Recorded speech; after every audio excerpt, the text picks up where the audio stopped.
From Mars? When are they going back? Yours, earthbound and exasperated. She noticed his dog first, a German shepherd who was as strong and athletic as his owner. She'd seen the two of them every day for the past week, just after sunrise. She'd allowed herself a glance or two because, well, she was human, wasn't she? She had as much appreciation for the male form as the next woman, especially when that male form was as well presented as it was in this guy. And besides, studying people was her job. Like so many other people in the park at this time, he wore running gear, but something about the way he moved told her that when he wasn't pounding the paths, he dressed in a suit and was commander-in-chief of whichever empire he presided over. His hair was dark and cropped short. Doctor? Banker? Accountant? Judging from the air of confidence he exuded, he was very good at whatever it was he did. If she'd had to make more guesses about him, she would have said he was focused to the point of driven, spent too long working, and found it hard to empathize with weakness. He'd have his own weaknesses, of course. Everybody did. Being smart, he probably even knew what they were, but he would hide them because weakness wasn't something he'd share with others. He was the type of guy who, if he knew what she did for a living, would laugh and then express surprise that anyone needed advice on something as straightforward as relationships. A man like him would have no idea how it felt to lack confidence, to not be able to find the courage to approach a woman you found interesting and attractive. A man exactly like Rupert. She frowned. Where had that thought come from? She was careful to never think about Rupert. She had enough self-insight to know her experience with him had colored her view of the world. In particular, it had colored her view of relationships. In all probability, this man was nothing like Rupert. The only piece of information that jarred with her impression of him was that he had a dog. She wouldn't have expected a man like him to want responsibility for a dog. Maybe the dog belonged to a friend who was sick, or maybe it had belonged to a deceased family member.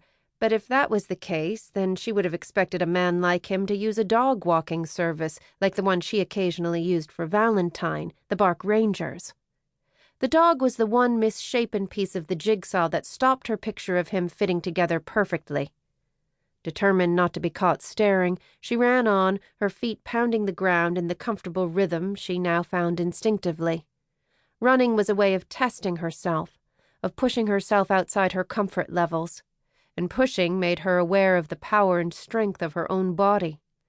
Running reminded her that when she thought she had nothing more to give, she could still find more.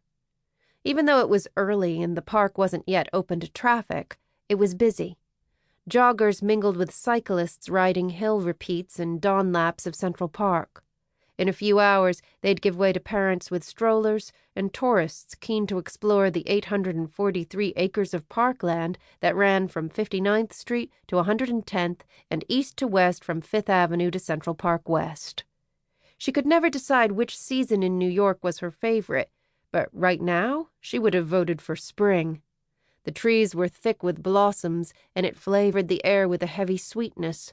Crabapple, cherry, and magnolia bathed the park in a creamy pink glow, and exotic birds from Central and South America gathered ready for the spring migration. She was pondering its near-bridal magnificence when Valentine shot in front of her and almost tripped her up. He bounded after the German shepherd, who was thoroughly overexcited and refusing to come back when called. "Brutus!" The man's voice thundered across the park. Molly slowed her pace. Seriously? He'd called his dog Brutus? The dog ignored him. He didn't even turn his head in the direction of his owner. There was no acknowledgement that they even knew each other. Molly decided that either Brutus was the sort of dog who loved to challenge authority, or else he didn't often find himself in the company of other dogs and wasn't about to prioritize obedience over a good time. Clearly there was one thing that power couldn't command, and that was a misbehaving dog. Was there any better leveler?